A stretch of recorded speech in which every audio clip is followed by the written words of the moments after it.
and building a new relationship with Europe based on cooperation and internationalism.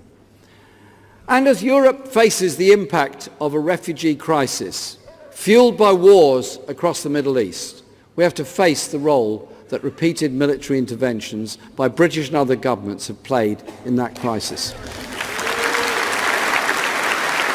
The Chilcot report made absolutely clear the lessons to be learned from the disastrous invasion and occupation of Iraq, just as this month the Foreign Affairs Select Committee report into the war in Libya demonstrated. Those lessons have still to be learned a decade later. The consequences of those wars have been a spread of terrorism and sectarianism and violence across an arc of conflict that has displaced millions of people, forcing them from their countries. That's why I believe it was right to apologise on behalf of the party for the Iraq war. Right to say that we learned the lessons.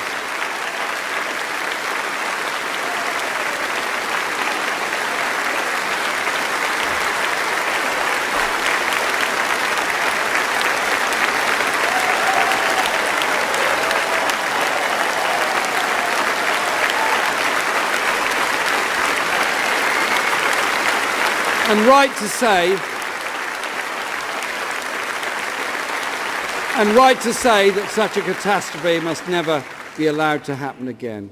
We need a foreign policy based on peace, justice and human rights. And I tell you this today, what great news it is to hear the peace treaty that's been agreed in Colombia after 50 years of devastating war.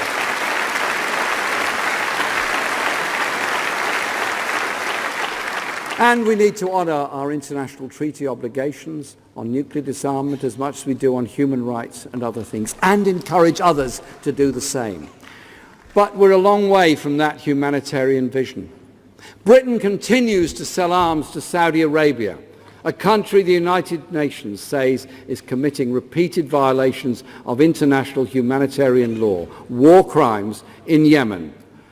And on Sunday it was good to stand alongside the Yemeni community here in Liverpool, who endorsed our call to end those arms sales to Saudi Arabia.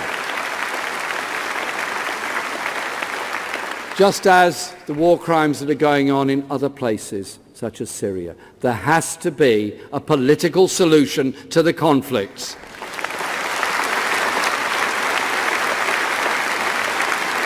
So today I make it clear that under a Labour government, when there are credible reports of human rights abuses or war crimes being committed, British arms sales will be suspended, starting with Saudi Arabia.